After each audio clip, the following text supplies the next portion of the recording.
Hi everyone, welcome to prudent classes. Hope all of you are doing good. So guys, आज की इस video में हम discuss करेंगे IBO 1 का एक बहुत ही important and paper expected topic, जो कि है Ricardian theory of trade. It is one of the classical theories जो कि आपकी प्रोवाइड की गई थी इंटरनेशनल ट्रेड के लिए, एंड बहुत ही इंपॉर्टेंट थ्योरी है। तो कोशिश कीजिएगा कि वीडियो एंड तक देखें ताकि जितने भी इंपॉर्टेंट पॉइंट्स मैंने मेंशन किए हैं आपको समझ में आ जाएं। And this topic has been chosen from unit number 2। Unit number 2 का पार्ट 2 है। यूनिट नंबर 2 जिसका नाम है theories of international trade. And आगे बढ़ने से पहले हमारा मिशन याद रखिएगा, विच is 70% or more in our upcoming exam, so we have to work for that. बाकी बहुत सारे टॉपिक्स पर मैंने वीडियोज़ अपलोड की हुई हैं, चैनल के प्लेलिस्ट में जाकर आप देख सकते हैं। और जो क्वेश्चन बेसिकली एग्ज़ाम में आया हुआ है इस पर्टिकुलर कॉन्सेप्ट से रिलेटेड, वो है आपका critically examine Ricardian theory of trade. और ये दिसंबर 2013 एंड जून 2017 में ऑलरेडी आया हुआ है, एंड आगे भी पेपर्स में आने की पूरी एक्सपेक्टेशन है। तो अगर आप M.Com फर्स्ट ईयर के स्टूडेंट हैं तो it is pretty much important that you are aware about this particular theory. काफ़ी इंपॉर्टेंट थ्योरी है, तो वीडियो एंड तक देखिएगा। जितने भी पॉइंट्स हैं इंपॉर्टेंट सारे अंडरस्टैंड कर लीजिएगा। बहुत ही सिंपल लैंग्वेज में आपको एक्सप्लेन करूँगा जिससे कि समझने में किसी भी तरह की आपको दिक्कत ना हो, and that is my guarantee. Video के एंड तक आपको हर एक पॉइंट अच्छे से समझ में आ जाएगा। ठीक है, तो आगे बढ़ते हैं, स्टार्ट करते हैं। वीडियो अच्छी लगे तो लाइक कर दीजिएगा और अपने दोस्तों के साथ भी इसको शेयर कर दीजिएगा ताकि उनको भी इस कॉन्सेप्ट के बारे में नॉलेज हो। सो रिकार्डियन थ्योरी ऑफ ट्रेड की अगर हम बात करें तो इस थ्योरी को हम classical theory of comparative advantage के नाम से भी जानते हैं। I repeat, Ricardian theory of trade जो है that is also known as classical theory of comparative advantage, जो कि डेवलप की गई थी 1817 में। और किसने डेवलप करी थी? ये डेवलप की थी डेविड रिकार्डो ने। ठीक है, सो डेविड रिकार्डो ने डेवलप करी थी 1817 में classical theory of comparative advantage, जिसको हम रिकार्डियन थ्योरी ऑफ ट्रेड भी बोलते हैं। तो अभी हम बेसिक इन्फॉर्मेशन डिस्कस कर रहे हैं अबाउट दिस पर्टिकुलर थ्योरी, फिर हम डिटेल में जानेंगे ये थ्योरी है क्या। ठीक है, तो अभी इतना पॉइंट आपको समझ में आ चुका होगा। रिकार्डियन थ्योरी ऑफ ट्रेड जो है डेवलप की गई थी ये थ्योरी 1817 में। किसने करी थी? David Ricardo. और अगर हम बात करें तो ये थ्योरी बेसिकली एक्सप्लेन करती है कि वो कंट्रीज़ जो कि इंटरनेशनल ट्रेड में एंगेज रहती हैं वो कैसे एफिशिएंट होती हैं for producing the goods as compare to other countries जो कि इंटरनेशनल ट्रेड में आपकी इंक्लूडेड नहीं होती या फिर इंडल्ज नहीं होती। ठीक है, ध्यान रखिएगा। So Ricardian theory of trade explain why countries engage in international trade even when one country's workers are more efficient at producing every single good than workers in other countries. और यहाँ पर यही डिफरेंस है कि international trade हम क्यों करते हैं, क्या बेनिफिट मिलता है, उसको एक्सप्लेन किया गया है रिकार्डियन थ्योरी की तरफ से। ठीक है, तो यहाँ पर बेसिकली जो एक कंपैरेटिव एडवांटेज का कॉन्सेप्ट है उसको ज़्यादा सपोर्ट किया गया है। बताया गया है कि एक कंट्री जहाँ पर वर्कर्स काफ़ी एफिशिएंट हैं आपकी ऑलमोस्ट सभी प्रोडक्ट बनाने में, फिर भी ऐसी सिचुएशन होते हुए भी क्यों हम इंटरनेशनल ट्रेड में एंगेज रहते हैं, क्यों एक कंट्री इंटरनेशनल ट्रेड करती है। तो that is something which we will learn from Ricardian theory of trade. So I am sure कि अभी तक जितने भी पॉइंट्स हमने यहाँ पर देखे वो सब आपको समझ में आ चुके होंगे। फटाफट मेमोराइज कर लीजिए and then will discuss the next point. So next slide आपकी स्क्रीन पर आ चुकी है। Let's talk about the point number 1। So according to Ricardian theory of trade, comparative advantage determines the pattern of trade. तो guys, Ricardian theory of trade के according जो comparative advantages होते हैं किसी भी कंट्री के, वो उस कंट्री के पैटर्न ऑफ ट्रेड को डिटरमाइन करते हैं। I repeat, Ricardian theory of trade के अकॉर्डिंग कंपैरेटिव एडवांटेजेस जो होते हैं एक कंट्री के, वो उस कंट्री के ट्रेड पैटर्न को डिटरमाइन करते हैं। Now next point says Ricardo asserted that even if a nation does not possess absolute advantage, in that case there are chances of gains through trade among the nations on the basis of comparative advantage. तो guys, एक होता है comparative advantage concept और एक होता है absolute advantage concept। तो रिकार्डो के अकॉर्डिंग ये था कि कोई भी नेशन या कोई भी कंट्री जो कि एब्सोल्यूट एडवांटेज पजेस नहीं करती और कुछ ही प्रोडक्ट्स में वो क्या है आपकी अच्छी होती है उसके प्रोडक्शन में, ठीक है, तो ऐसी सिचुएशन में वो कंट्री क्या कर सकती है, वो कंट्री आपका कंपैरेटिव एडवांटेज के थ्रू क्या इंटरनेशनल ट्रेड करके गेंस अर्न कर सकती है। तो एक कंट्री जिसके पास एब्सोल्यूट एडवांटेज नहीं होता, यानी कि वो हर प्रोडक्ट अच्छे से नहीं बना सकती और एफिशिएंसी के साथ नहीं बना सकती, तो इस केस में जो भी प्रोडक्ट वो अच्छे से बना सकती है उसके थ्रू वो कंपैरेटिव एडवांटेज गेन कर सकती है और अपने कंट्री की ग्रोथ में पार्टिसिपेट भी कर सकती है। तो that is the concept suggested by Ricardo basically suggested the concept of comparative advantage. इससे पहले जो आपकी थ्योरी आई थी उनमें आपका कॉन्सेप्ट प्रोवाइड किया गया था एब्सोल्यूट एडवांटेज का। तो अब what is absolute advantage, absolute advantage क्या है and what is comparative advantage. अगर आप लोगों को पता है तो कमेंट में एक एक लाइन मेंशन करके बता दीजिए, अगर नहीं पता तो कोई बात नहीं, वीडियो आगे देख लीजिए, आपको पॉइंट समझ में आ जाएगा। तो now let us start with the concept of absolute advantage. तो एब्सोल्यूट एडवांटेज होता क्या है? तो absolute advantage refers to the greater advantage और efficiency in the production of goods enjoyed by one country over another country. In other words, absolute advantage means the advantage in the production of a product enjoyed by one country over another when it uses fewer resources to produce that product than the other country does. तो absolute advantage is basically क्या है कि अपने ज़्यादा से ज़्यादा products को बनाना एक कंट्री के through by using fewer resources, जिससे कि उसकी एफिशिएंसी शो होती है, ठीक है। तो ज़्यादा से ज़्यादा एडवांटेज गेन करना अपने गुड्स के प्रोडक्शन में, जो कि एक कंट्री दूसरे कंट्री के कंपैरिजन में क्या करती है, ऑब्टेन करती है, ठीक है।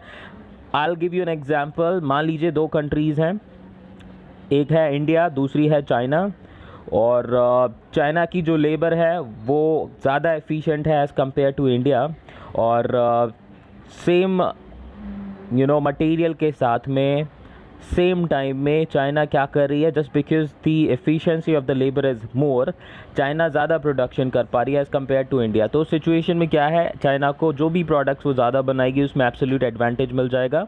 तो this is what we need to understand. तो एब्सोल्यूट एडवांटेज क्या है बेसिकली, अगर हम बात करें तो वो एडवांटेज जो कि किसी भी प्रोडक्ट के प्रोडक्शन में एक कंट्री एंजॉय करती है दूसरे कंट्री के कंपैरिजन में, तो that is known as absolute advantage. बाकी आगे मैंने एग्जांपल्स मेंशन किए हैं जिससे कि और अच्छे से आपको समझ में आएगा, डोंट वरी अबाउट, अभी सिर्फ कॉन्सेप्ट को समझ लीजिए। नाउ बात करेंगे कंपैरेटिव एडवांटेज की। तो comparative advantage refers to the advantage enjoyed by a country because it can produce a product relatively more efficiently compare to other country.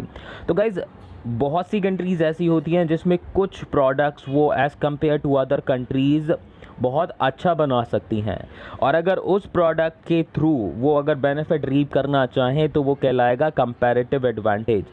एक बात ध्यान रखिएगा कि कोई भी कंट्री हो, हर कंट्री के पास अपनी रिसोर्सेज स्कार्स हैं, तो अपनी स्कार्स रिसोर्सेज को वो हर एक चीज़ के प्रोडक्शन में यूज़ नहीं कर सकते। दे हैव टू चूज़ और डिसाइड कि किस चीज़ को वो ज़्यादा प्रोड्यूस करेंगे, और उसके बाद जो बचे कुछ रिसोर्सेस होंगे उसके थ्रू अदर प्रोडक्ट्स को मैन्युफैक्चर किया जाएगा। तो कंपैरेटिव एडवांटेज इस कॉन्सेप्ट पर ही बेस्ड है कि वो प्रोडक्ट जिसमें आपकी कंट्री को एफिशिएंसी मिल रही है, जिस प्रोडक्ट को आप कम लागत में कम टाइम में ज़्यादा से ज़्यादा बना सकते हैं और एक अच्छी क्वालिटी का प्रोडक्ट बना के दे सकते हैं, तो उस केस में आपको उस प्रोडक्ट के थ्रू कंपैरेटिव एडवांटेज गेन करना चाहिए। According to the theory of comparative advantage, two countries will trade as long as each has a comparative advantage in the production of one product over other. तो guys एक theory provide की गई थी जो थी comparative advantage की, उसमें यही था कि दो कंट्रीज़ आपस में ट्रेड तब तक करेंगी जब तक उनको एक दूसरे से कंपैरेटिव एडवांटेज होगा, तभी वो क्या करेंगी, अपने उन प्रोडक्ट्स का ट्रेड करेंगी, ठीक है। तो मान लीजिए कंट्री ए है जो कि अच्छे से यूटेंसिल्स बनाती है स्टील के, ठीक है, कम प्राइस में, और दूसरी कंट्री है जो कि क्या करती है बेसिकली आपके क्लोथ्स बनाती है कम पैसों में और अच्छे से अच्छी क्वालिटी के।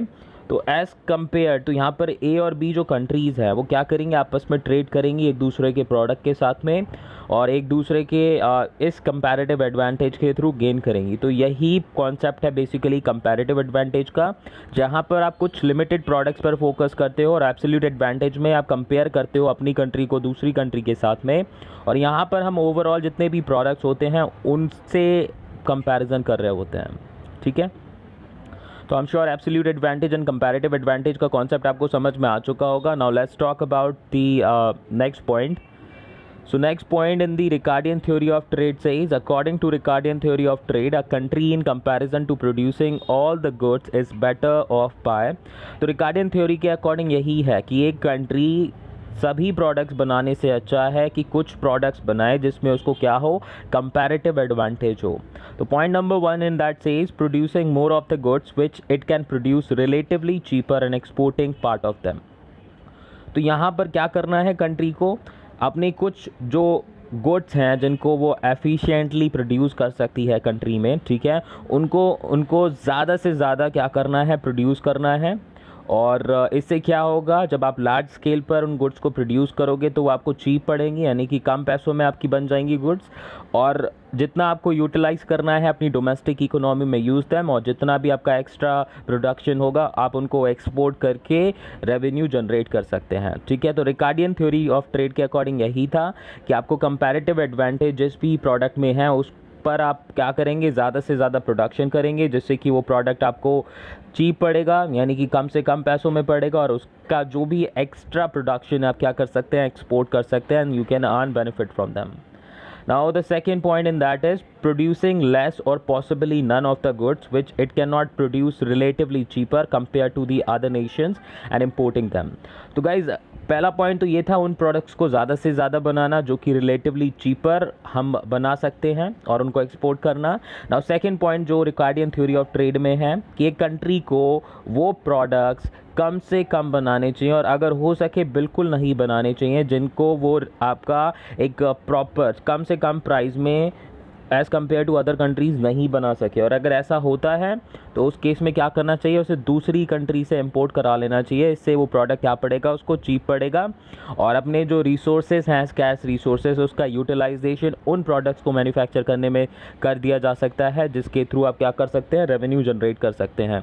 तो सिंपल सा बात है, जैसा कि आउटसोर्सिंग होता है कि अपने रिसोर्सेज का बेस्ट यूटिलाइजेशन, जिसमें आप बेस्ट हो उसको आप क्या करो, मतलब उसमें आप वर्क करो, और जिसमें आप नहीं हो बेस्ट उसको किसी और के थ्रू आप क्या कर लो, यूज़ करा लो। तो यहाँ पर प्रोडक्ट्स जो आप बना नहीं सकते अच्छे से, उनके लिए क्या करना है आपको, उनको आपको इंपोर्ट करा लेना है। और वो प्रोडक्ट्स जो आप खुद अच्छे से बना सकते हो उसको आपको क्या करना है, ज़्यादा से ज़्यादा प्रोड्यूस करना और एक्सपोर्ट करना है। तो आई एम श्योर गाइज ये पॉइंट आपको क्लियर होगा। Now let's talk about the next point. So next point says Ricardian theory is based on differences in technology across nations. A nation is said to have comparative advantage in a product if it can produce it relatively more efficiently or less efficiently compare to other nation. तो Ricardian theory जो है basically वो जो अलग अलग countries हैं उनकी technology में जो डिफरेंसेस है उस पर बेस्ड है। तो टेक्नोलॉजी जिस कंट्री की ज़्यादा अच्छी होगी वो ज़्यादा से ज़्यादा प्रोडक्शन कर सकता है अपने उन प्रोडक्ट्स का, और कम से कम पैसों में कम से कम रिसोर्सेज यूज़ करके। तो यही रिकार्डियन थ्योरी का बेसिस है। अगर हम बात करें तो रिकार्डियन थ्योरी किस पर्टिकुलर कॉन्सेप्ट पर बेस्ड है, it is based on the differences in technology across nation. और नेशन के पास कंपैरेटिव एडवांटेज किसी भी प्रोडक्ट में तब होता है जब वो प्रोडक्ट को या तो बहुत ही ज़्यादा एफिशिएंटली प्रोड्यूस कर सके या फिर उस प्रोडक्ट को बनाने में बहुत ही इनएफिशिएंट है वो country as compare to other nation. तो रिकार्डियन थ्योरी आपकी इंप्लीमेंट की जा सकती है। और रिकार्डियन थ्योरी के अकॉर्डिंग जिसमें आप मोर एफिशिएंट हो उसको ज़्यादा प्रोड्यूस करो, एक्सपोर्ट करो, जिसमें आप लेस एफिशिएंट हो उसको आपको क्या करना है, उसको आपको इंपोर्ट करा लेना है दूसरी कंट्री से।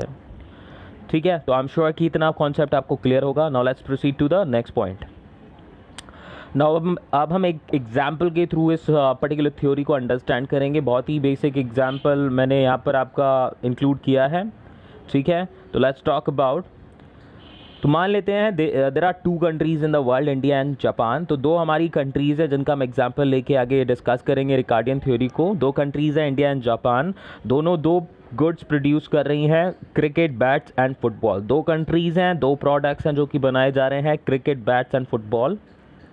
Now, perfect competition prevails in the market for each goods and each country is endowed with a given supply of labor। तो गाइस ध्यान रखिएगा, किसी भी इकोनॉमी की अगर हम बात करें तो कुछ रिसोर्सेज होंगी आपकी जो कि अबेंडेंट क्वांटिटी में होंगी और कुछ आपकी लिमिटेड क्वांटिटी में होंगी। तो हम मान के चलते हैं हमारी जो कंट्रीज़ हैं उनमें जो लेबर है वो एक क्या है, आपका लिमिटेड वेरिएबल है, लिमिटेड फैक्टर है। तो जो सप्लाई ऑफ लेबर है वो लिमिटेड है और परफेक्ट कंपटीशन है मार्केट में। ठीक है, परफेक्ट कंपटीशन है मार्केट में, पहली कंडीशन। और दूसरी जो सप्लाई ऑफ लेबर है वो ऑलरेडी गिवन है और लिमिटेड है। नाउ बात करेंगे, suppose India is endowed with 100 units of labour and Japan with 120 units of labour. तो मान के चलते हैं इंडिया में बेसिकली 100 लेबर्स हैं और जापान में 120 हैं। Now suppose in India producing one cricket bat requires 10 units of labor and producing one football requires 20 units of labor। Now बात करें इंडिया में एक क्रिकेट बैट को बनाने के लिए लगभग आपको 10 लेबर की रिक्वायरमेंट होती है और एक फुटबॉल बनाने के लिए लगभग 20 यूनिट्स ऑफ लेबर रिक्वायर्ड है। आई रिपीट, अब ये पॉइंट याद रखिएगा ताकि आपको आगे एग्जांपल समझ में आए। तो इंडिया में एक क्रिकेट बैट बनाने के लिए आपको 10 यूनिट ऑफ लेबर रिक्वायर्ड है और एक फुटबॉल बनाने के लिए लगभग 20 यूनिट्स ऑफ लेबर रिक्वायर्ड है।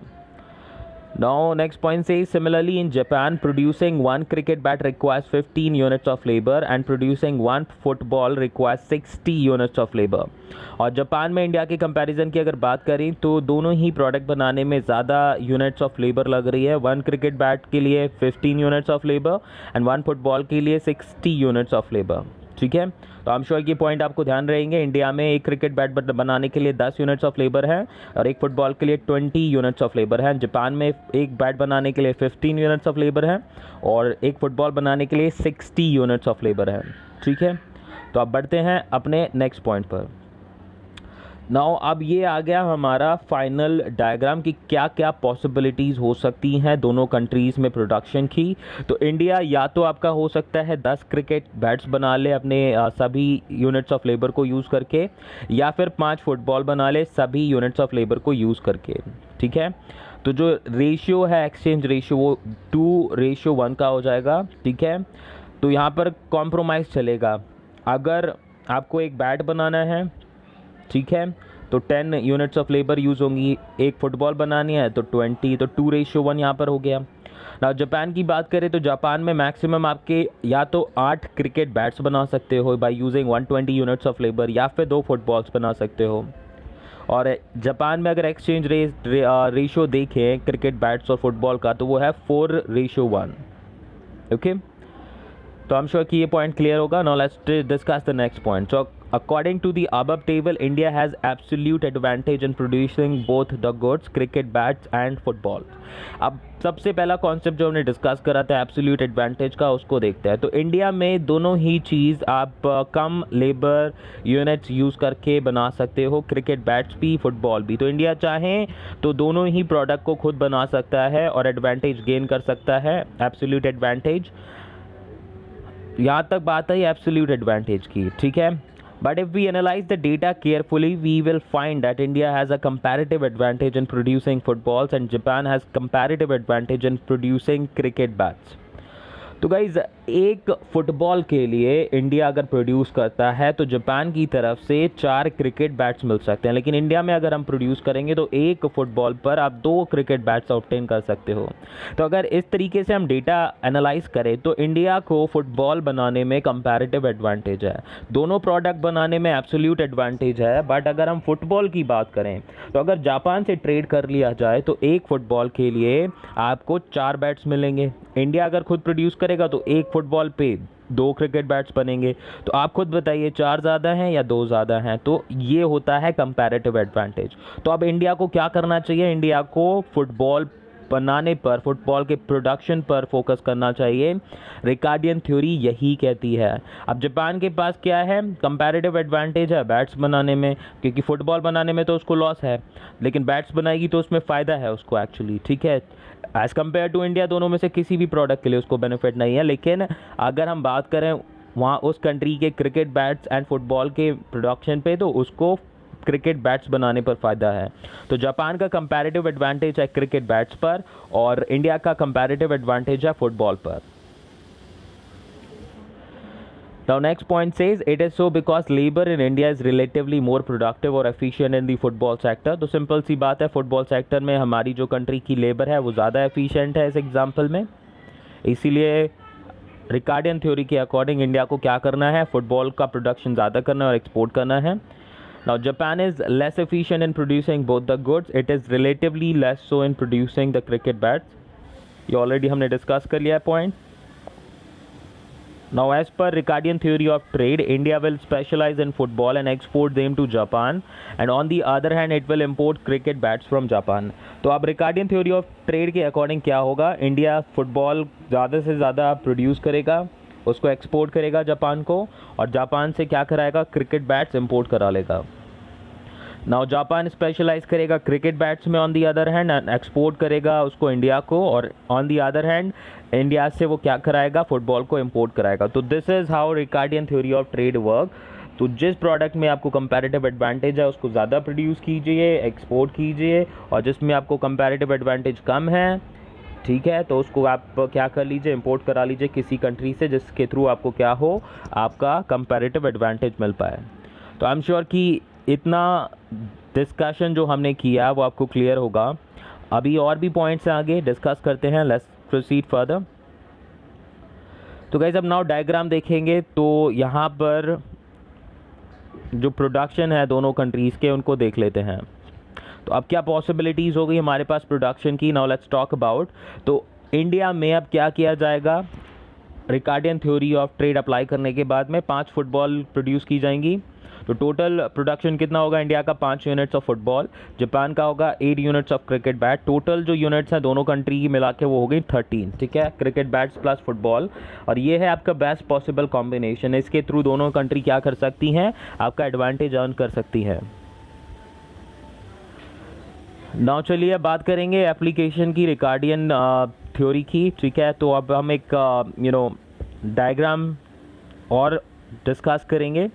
तो बेसिकली आप देख सकते हैं डायग्राम आपकी स्क्रीन पर आ चुका है। तो क्रिकेट बैट्स का यहाँ पर एक्स एक्सेस और वाई एक्सेस पर फोकस कीजिए। एक्स एक्सेस पर फुटबॉल है, वाई एक्सेस पर क्रिकेट बैट्स मेंशन्ड है, और ये हमारा प्रोडक्शन पॉसिबिलिटी कर्व है जो कि हम यहाँ पर डिस्कस करेंगे, ठीक है। तो सबसे पहले अगर हम बात करेंगे तो डायग्राम आप देख लीजिए, हमारा जो स्टार्टिंग पॉइंट था वो यही था कि 5 फुटबॉल बना सकती है हमारी कंट्री या फिर 10 बेसिकली क्रिकेट बैट्स। लेकिन अगर मान लीजिए रिकार्डियन थ्योरी को यूटिलाइज़ किया जाए तो वो कंजम्पशन पॉसिबिलिटी कर्व है वो आपका क्रिकेट बैट का ऊपर की तरफ मूव हो जाएगा। फुटबॉल हम उतनी ही बनाएंगे, लेकिन जो क्रिकेट बैट्स है जब हम ट्रेड करेंगे तो जो हमारी आर्क है, हमारी जो लाइन है ई और डी वाली कर्व जो है वो बेसिकली फॉरवर्ड होके ई डैश डी पे पहुंच जाएगी। तो ये ट्रेड से ही पॉसिबल है। ट्रेड के थ्रू क्या कर सकते हैं आप, ज़्यादा से ज़्यादा बैट्स ऑब्टेन कर सकते हैं बाय प्रोड्यूसिंग और यूजिंग द सेम रिसोर्सेज। तो ये है हमारा बेसिकली डायग्राम जो कि इंडिया के कंपैरेटिव एडवांटेज को शो कर रहा है अगर रिकार्डियन थ्योरी यहाँ पर यूज़ की जाती है तो in the adjoining figure, since India produces at D, one consumption possibility for India is the point D itself। अब यहाँ पर थोड़ा मैंने थ्योरी के पॉइंट्स ऐड कर दिए हैं जिससे कि आप अगर इस आंसर को लिखें तो आप अच्छे से पॉइंट मेंशन कर पाएँ। गाइस 20 मार्क्स से कम में आपका ये क्वेश्चन नहीं आएगा, तो थोड़ा आपको एक्सप्लेन करना होगा। तो थोड़ा सा जो भी हमने आगे पॉइंट्स हैं, वीडियो थोड़ा लॉन्ग होगा आई नो, तो उनको डिस्कस कर लीजिए। तो जैसा देख सकते हैं इंडिया का जो प्रोडक्शन लेवल है वो आपका बेसिकली फुटबॉल का डी पर है, ठीक है। This is the first possibility for India, या तो वो ई और डी वाली जो हमारी रोज आ रही है उस पर आपका कंजम्पशन कर ले, ठीक है, उस पर आपका प्रोडक्शन किया जाए। बट अगर हम बात करें तो और भी दूसरी पॉसिबिलिटीज़ हैं अगर ट्रेड को यहाँ पर इंक्लूड किया जाता है। अब मान लीजिए कि इंडिया जो है एक फुटबॉल 3 क्रिकेट बैट्स के एक्सचेंज में या फिर 2 फुटबॉल 6 क्रिकेट बैट्स के एक्सचेंज में जापान को देती है, तो उससे क्या होगा, हमारा जो क्रिकेट बैट्स है उसका बिना प्रोडक्शन करते हुए भी हम क्या कर सकते हैं, अपनी रिक्वायरमेंट को मीट कर सकते हैं। तो ये प्रोडक्शन पॉसिबिलिटी कर्व है। हम चाहें तो अपनी 5 फुटबॉल बनाएं या फिर कम फुटबॉल बना के भी काम कर सकते हैं, बट अगर हम 5 बनाते हैं तो उससे हमें ज़्यादा बेनिफिट मिलेगा, और अगर हम ट्रेड भी इंक्लूड कर लेते हैं तो उससे और भी ज़्यादा बेनिफिट मिलेगा। Now these possibilities give a new curve DE dash which is showing a better proposition for India than no trade। तो मान लीजिए अगर इंडिया ट्रेड नहीं करेगा तो तब भी उसको क्या है, एब्सोल्यूट एडवांटेज तो है ही, 10 क्रिकेट बैट बना सकता है, या फिर बेसिकली क्या करेगा, आपका 5 फुटबॉल बना ले। लेकिन अगर ट्रेड हो जाता है तो ट्रेड होने के बाद जैसा कि हमारे डायग्राम में मेंशन है, लगभग आपके 15 क्रिकेट बैट्स मिल सकते हैं उसको बाय प्रोड्यूसिंग 5 फुटबॉल्स। तो जो भी आपको पॉइंट अच्छा लगे आप उसके अकॉर्डिंग क्या कर सकते हैं, अपना प्रोडक्शन पॉसिबिलिटी कर्व को प्रोड्यूस कर सकते हैं। जो मेन पॉइंट है, इंपॉर्टेंट पॉइंट है, उसको आप अचीव कर सकते हैं, किस तरीके से आप कंट्री में दोनों प्रोडक्ट की रिक्वायरमेंट को मीट करना चाहते हैं। लेकिन वो बेस्ट प्रपोजिशन तभी मिलेगा जब आप ट्रेड करेंगे दूसरी कंट्री के साथ में और कंपैरेटिव एडवांटेज का फ़ायदा लेंगे। तो ओके, तो आई एम श्योर कि यहाँ के पॉइंट्स क्लियर होंगे। डायग्राम वगैरह जो भी आपको बनाना है या स्क्रीनशॉट लेना है ले लीजिए। Now let's discuss the next diagram. तो अभी तक हमने डिस्कस किया था इंडिया के पीपीसी के बारे में। अब बात करेंगे जापान के प्रोडक्शन पॉसिबिलिटी कर्व के बारे में। तो जापान को हमारा क्या है, स्पेशलाइजेशन करना है क्रिकेट बैट्स में, और क्रिकेट बैट्स के बाद में अगर हम बात करें तो यहाँ पर एच और जी जो है वो पुरानी कर्व है, और अगर ट्रेड किया जाता है तो जो कर्व है वो फॉरवर्ड हो जाएगी, आगे बढ़ जाएगी, और एच जी डैश पर आके आ जाएगी। तो देख सकते हैं आप यहाँ पर स्पेशलाइजेशन करने पर और ट्रेड इंक्लूड करने पर यहाँ पर जापान को भी फ़ायदा हो रहा है। आपकी जो उसकी पॉसिबिलिटी प्रोडक्शन पॉसिबिलिटी कर्व है वो आपकी नॉर्मल से आगे बढ़ जाएगी, जैसा कि हमने इंडिया के केस में देखा।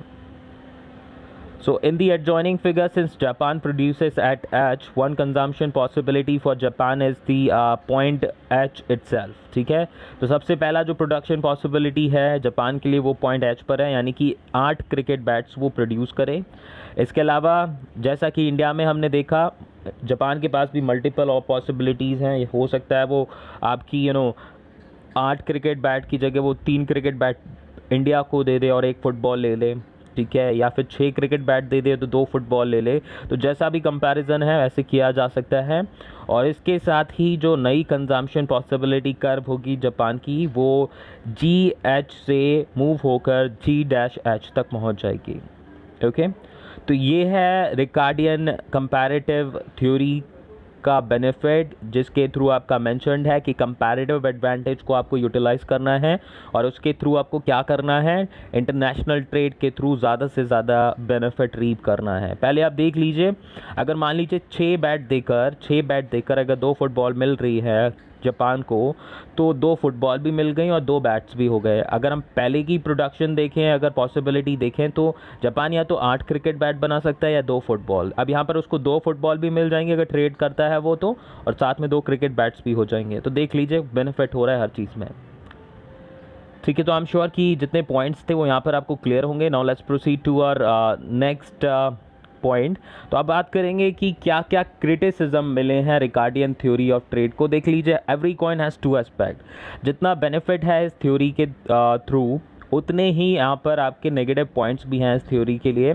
तो अब क्या क्या नेगेटिव पॉइंट्स हैं उनको भी डिस्कस करते हैं, क्योंकि हमें क्रिटिकली एग्जामिन करना है। हमें यहाँ पे उसके पॉजिटिव पॉइंट्स भी डिस्कस करने हैं और नेगेटिव भी। तो अभी तक हमने डिस्कस करे positive points, now will discuss the negative points that Ricardian theory has got from the critics.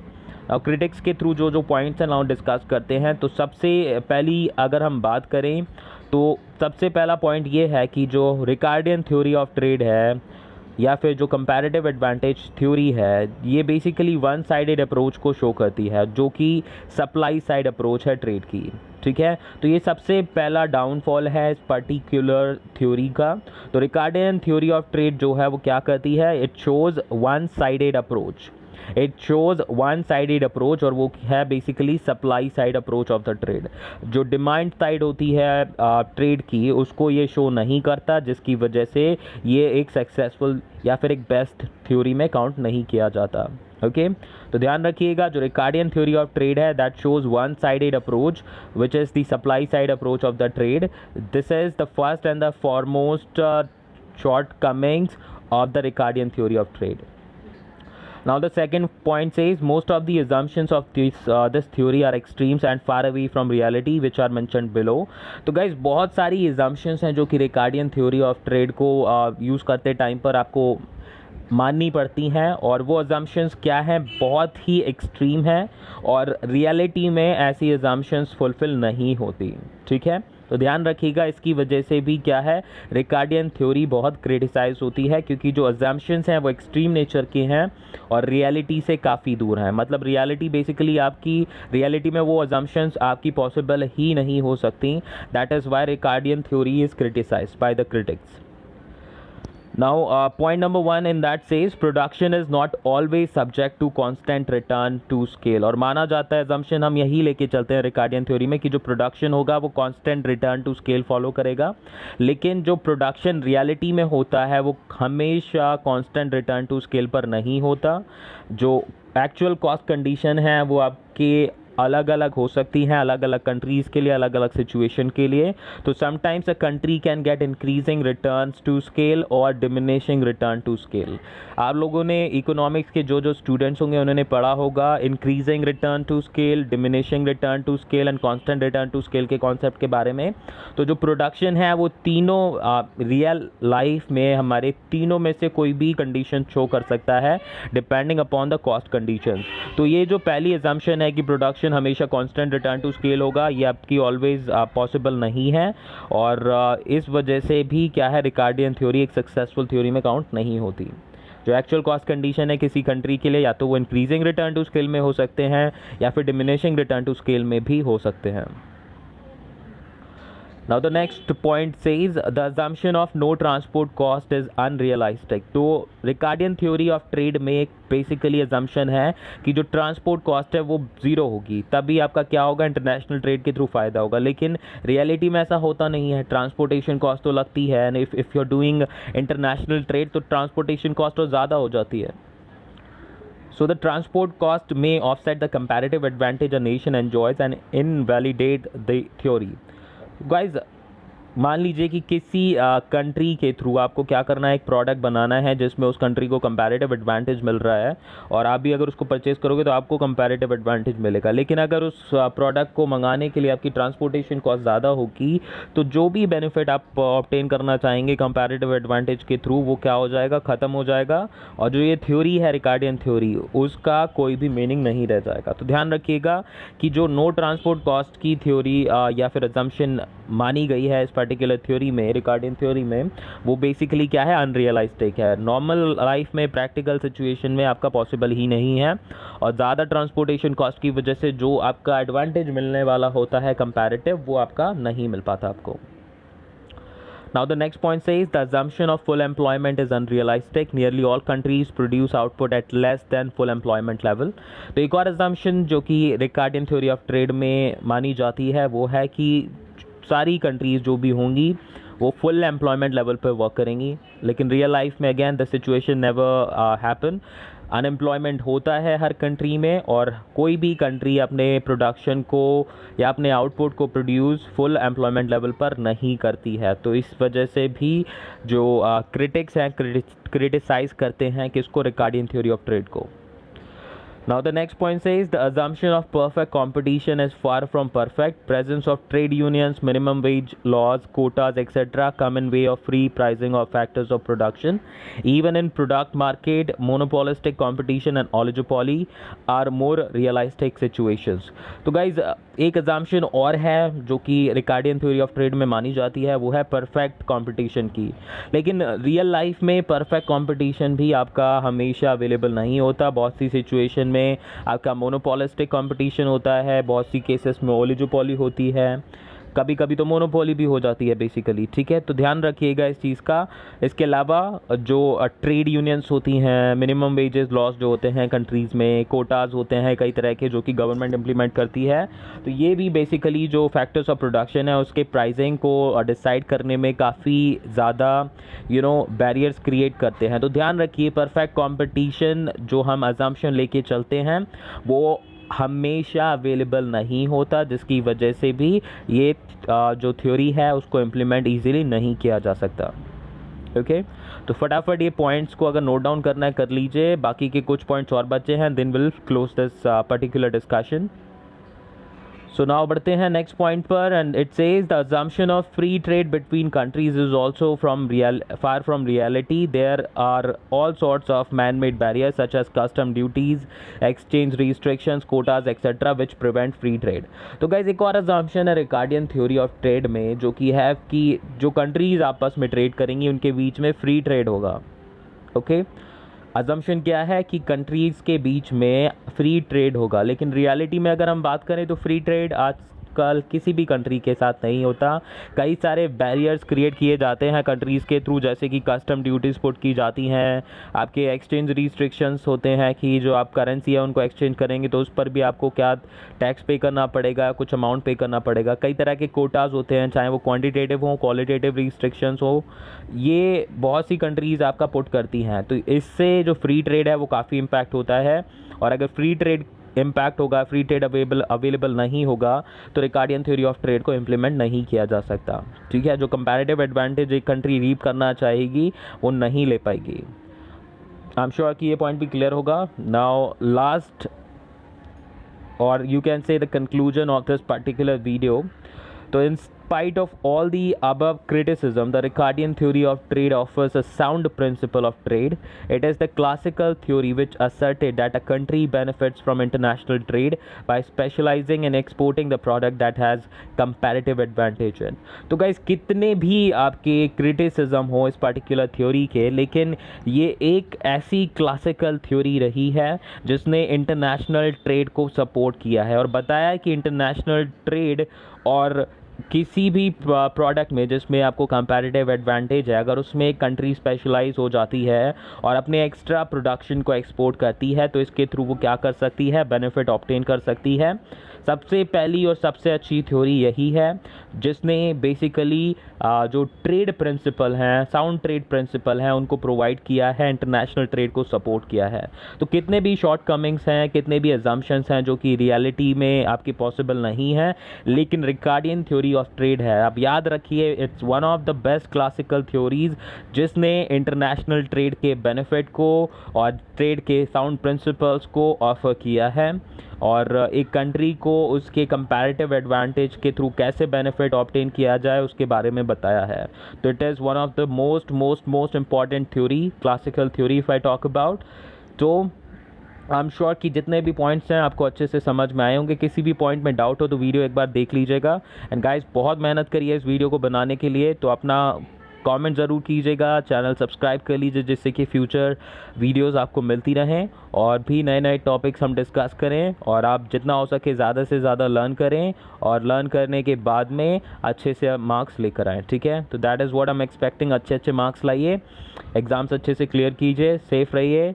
आज के लिए इतना ही। Thank you so much and perform your best in your exams. Bye bye.